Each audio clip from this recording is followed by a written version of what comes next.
जय सीताराम। आज हम एक नए विषय प्रकृति, कृति और विकृति पर श्री रामायणी जीवन प्रबंधन के अनुक्रम में चर्चा करेंगे। विषय बहुत बृहत है, अतः इसकी चर्चा अति संक्षेप में करने जा रहे हैं। प्रकृति, पहले समझें प्रकृति क्या है। जैसा कि शब्द से ही स्पष्ट है, प्रकृति प्राधन कृति से बना है। प्रा अर्थात परमात्मा, कृति मतलब सृजन। परमात्मा द्वारा किया गया सृजन ही प्रकृति है, जिसमें चर अचर जीव वनस्पति जगत की 84 लाख योनियां समाहित हैं। कृति, प्रकृति या प्राकृतिक संसाधनों का न्यूनतम दोहन कर न्यूनतम सस्टेनेबल डेवलपमेंट, या यूं कहें न्यूनतम निर्माण, न्यूनतम आवश्यकताओं के निहितार्थ प्राणी मात्र के कल्याण के लिए मानव द्वारा किया गया सृजन कृति कहलाता है। विकृति, विकृति प्रकृति या प्राकृतिक संसाधनों का अधिकतम दोहन कर भोग विलास तथा संग्रह की प्रवृत्ति एवं स्वलाभ स्वनिहितार्थ किया गया निर्माण विकृति है, जो विनाश की ओर ले जाता है। जरूरत से अधिक अनसस्टेनेबल विकास और हमारी आदतों ने प्रकृति को बहुत नुकसान पहुंचाया है।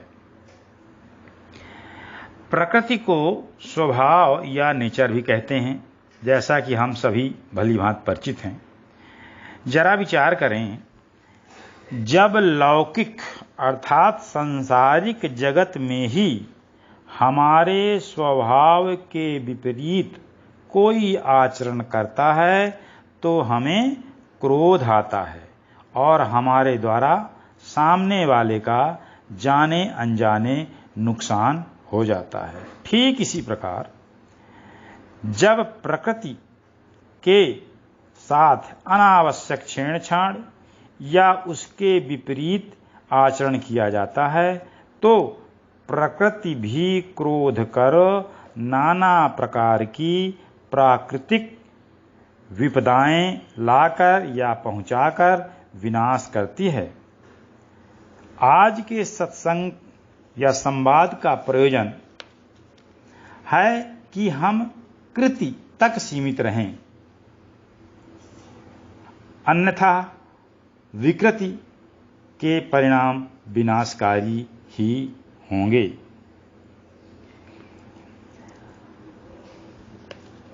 आइए अब जानते हैं विकृति का कारण क्या है।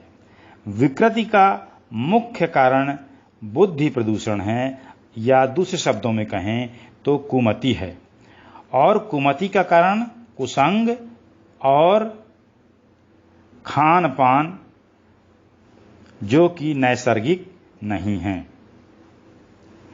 यकीन माने, रामायण एवं गीता में हर विषय के कारण और निवारण मौजूद हैं।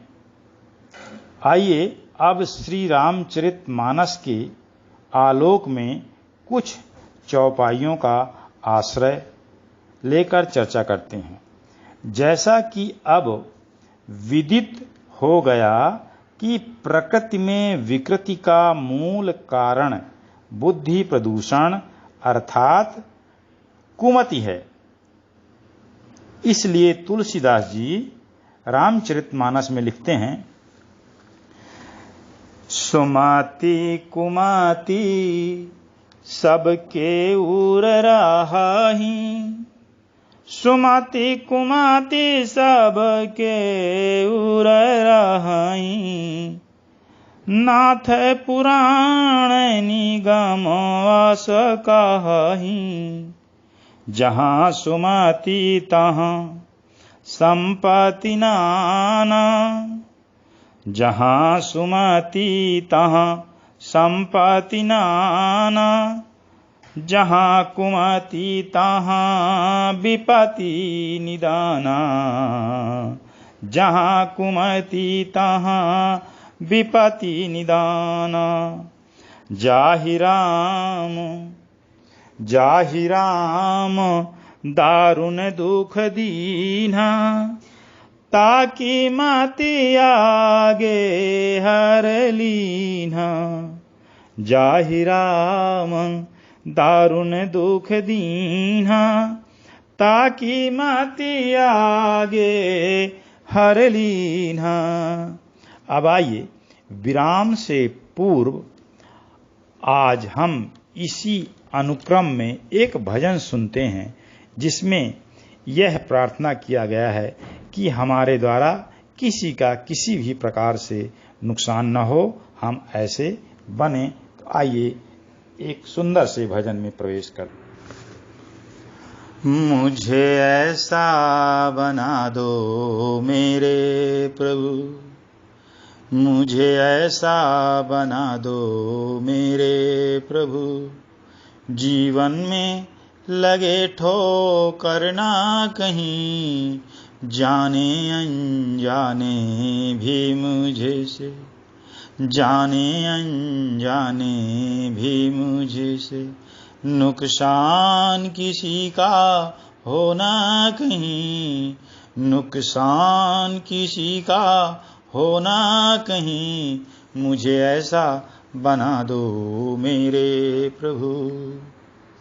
जो तेरा बनकर रहता है, जो तेरा बनकर रहता है, कांटों में फूल सा खिलता है।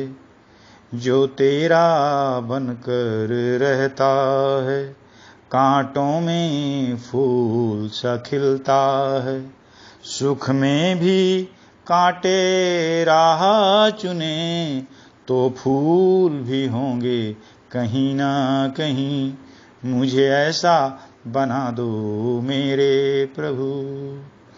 तू ही बस मेरा ऐसा है, दुख में भी साथ नहीं तजता।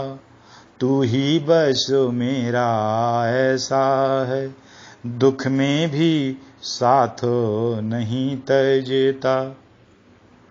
दुनिया मुझे प्यार करे ना करे, दुनिया मुझे प्यार करे ना करे, खो दूं ना तेरा भी प्यार कहीं, मुझे ऐसा बना दो मेरे प्रभु। उपकार सदा करता जाऊं, दुनिया उपकार भले ही करे। उपकार सदा करता जाऊं, दुनिया उपकार भले ही करे। बदनामी न हो मेरी जग में, बदनामी न हो जग में मेरी, बदनामी न हो जग में मेरी।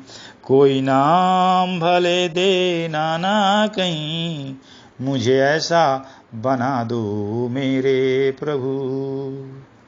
मन हो मेरा मधुरस सा भरा, आँखों से ज्योति छलकती हो। मन हो मेरा मधुरस सा भरा, आँखों से ज्योति छलकती हो। पीने को तेरे मधु गुण ऐसे, पीने को तेरे मधु गुण ऐसे, जागृत ही रहूं सोऊं ना कहीं, मुझे ऐसा बना दो मेरे प्रभु। मैं क्या हूँ राह मेरी क्या है, मैं क्या हूँ राह मेरी क्या है, यह सत्य सदा मैं समझ सकूं। मैं क्या हूँ, राह मेरी क्या है, यह सत्य सदा मैं समझ सकूं। इस राह पे चलते चलते कभी, इस राह पे चलते चलते कभी, मेरे पाँव थके ना रुके ना कहीं, मेरे पाँव थके ना रुके ना कहीं। मुझे ऐसा बना दो मेरे प्रभु, मुझे ऐसा बना दो मेरे प्रभु। जीवन में लगे ठोकर ना कहीं, जाने अनजाने भी मुझसे नुकसान किसी का हो ना सके। जाने अनजाने भी मुझसे, जाने अनजाने भी मुझसे नुकसान किसी का हो ना कहीं। मुझे ऐसा बना दो मेरे प्रभु। शेष फिर किसी और विषय में चर्चा करेंगे। तब तक के लिए जय सीताराम, जय सीताराम।